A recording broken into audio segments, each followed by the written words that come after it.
एक बहरूपिया था। वो कई तरह के रूप धारण किया करता था। वो देवी का उपासक था, देवी की सच्ची पूजा करता था और इसलिए अलग अलग रूप रखने के बाद वो वैसा ही हो जाता था। एक बार एक राजा ने उससे कहा कि तुम साधु का रूप लेकर आओ। बहरूपी ने स्वीकार कर लिया। वो कुछ दिनों तक गायब रहा। जब उसकी दाढ़ी बढ़ गई तो वो साधु का रूप लेकर शहर में आया और सबसे साधु की तरह व्यवहार करता। जो भी भिक्षा में मिल जाए उसी में संतोष करता। लोगों को खूब अच्छी अच्छी बातें सुनाता। शहर में हल्ला मच गया कि बड़े महात्मा त्यागी आए हुए हैं। राजा ने मंत्री को भेजा कि जाकर देखो वही बहरूपिया है या कोई और संत है। मंत्री ने देखा तो पहचान लिया कि ये तो वही बहरूपिया है। राजा ने एक थाल में बहुत सारी सोने की मोहरें और भेंट पूजा का सामान लेकर वहां गया। मंत्री और अन्य लोग भी साथ में थे। लोग कहने लगे कि ऐसे संत के दर्शन करने के लिए खुद राजा आए हैं। राजा उसके पास गया और सोने से भरी थाल उसके सामने रखा। संत ने सोने के सिक्के, रुपया, कपड़ा कुछ नहीं लिया और शिव शिव कहते हुए उठकर वहां से चला गया। लोग कहने लगे कि अच्छा सत्संग होता था, पर राजा को पता नहीं क्या सूझी, उसने सत्संग में बाधा लगा दी। क्या राजा की भेंट कोई काम आई? वो बहरूपिया अपने असली रूप में राजा के सामने आया और बोला कि अन्नदाता, इनाम मिल गया। राजा ने पूछा कि क्या तुम्हारे मन में है कि मैं इतने रुपये इनाम में दूंगा? वो बोला कि आप अपनी मर्जी से जो देंगे उसी से मैं राजी हो जाऊंगा। राजा बोला, तू मूर्ख है।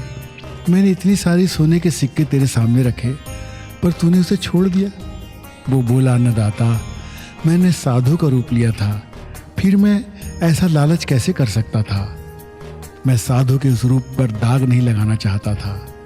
अगर मैं रुपयों पर मोहित हो जाता तो मेरा अभिनय बिगड़ जाता और भगवती माता मुझसे नाराज हो जाती। राजा बहुत खुश हुआ कि ये बात तो ठीक कहता है। उसने उसे बहुत सा इनाम दिया। बहरूपे की ख्याति पूरे राज्य भर में फैल गई। सब लोग उसका बहुत आदर करते। उसका बहुत नाम हो गया। राजा के एक नाई था, वो इस बहरूपे से जलता था। उसने राजा को सलाह दी कि एक बार इस बहरूपे से सती का स्वांग कराओ। सती पति के पीछे जल जाती है, ये सती का स्वांग करेगा तो जलकर मर जाएगा। राजा ने उसका इम्तहान लेने के लिए उसे बुलाकर कहा कि तुम अब सती का रूप धरो। बहरूपिया बोला, ठीक है अन्नदाता, मैं आ जाऊंगा। शहर में एक लावारिस मुर्दा पड़ा हुआ है, मैं वहां जाकर उसके साथ सती हो जाऊंगा। बहरूपिया 16 श्रृंगार करके ढोल आदि बजाते हुए मार्ग से चला। लोगों ने देखा कि कोई स्त्री सती होने जा रही है। राजा के पास समाचार पहुंचा तो उसने मंत्री से पता लगाने को कहा। मंत्री ने पता लगाया कि ये वही बहरूपिया है जो अपने पति के साथ जल जाना चाहता है। लोगों ने वहां बहुत ज़्यादा लकड़ियां इकट्ठी कर दी। वह सती बना हुआ बहरूपिया मुर्दे को गोद में लेकर चिता पर बैठ गया। लकड़ियों में आग लगा दी गई। आग जलने लगी। इतने में जोर से आंधी और वर्षा आई। आंधी और वर्षा से सब लोग भाग गए। घर का कोई आदमी भी नहीं रुका। वर्षा से आग बुझ गई। नदी में वेग आने से लकड़ियां बह गई। वो बहरूपिया लकड़ियों के ऊपर बैठा रहा और तैरता हुआ किनारे जा लगा। देवी की कृपा से उसके प्राण बच गए, क्योंकि वो देवी का सच्चा उपासक था।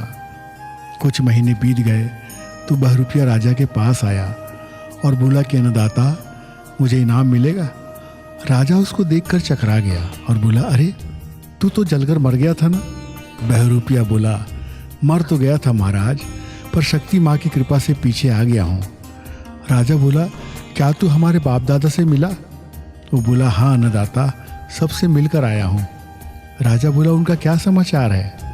बहरूपिया बोला, समाचार तो बहुत खुशी का है महाराज, पर उन सब की हजामत और नाखून बहुत बड़े हुए हैं, इसलिए उन्होंने घर से नाई को बुलवाया है।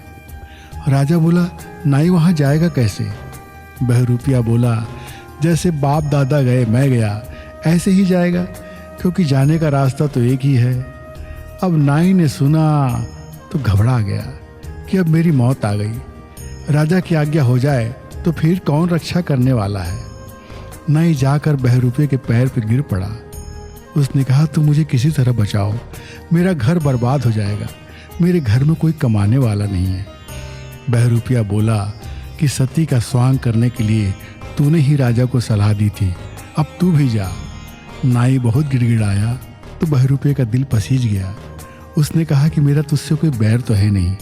उसने जाकर राजा से कहा, अन्नदाता, वास्तव में मैं मरा नहीं था, मेरे लिए लकड़ियाँ बहुत ज़्यादा इकट्ठी हो गई थी। लकड़ियाँ जलते जलते मेरे नज़दीक आई, इससे पहले ही आंधी और वर्षा आ गई, लोग भाग गए और माँ की कृपा से मैं बच गया।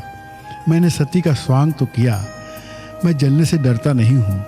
आप जो भी स्वांग करेंगे मैं वैसा ही स्वांग लाऊंगा। पीछे आप जो इनाम दें मैं प्रसन्नतापूर्वक ले लूँगा। इस कहानी में बहुत अच्छी बात है कि मनुष्य को अपना स्वांग नहीं बिगाड़ना चाहिए, अपना स्वभाव नहीं बदलना चाहिए। पिता का, माँ का, पुत्र का, भाई का, बहन का, बेटी का जो भी रूप धारण किया है उसको ठीक तरह से निभाना चाहिए। ऊपर का कलाकार हम सबको अलग अलग अभिनय देकर भेजता है। हम अपने कर्तव्य का अगर ठीक से पालन करें तो भगवान की कृपा हमारे पर स्वमेव हो जाती है। उस बहरूपी के ऊपर भी भगवान की कृपा बरसती रही और हर स्वांग में वो अपनी जान बचा पाया।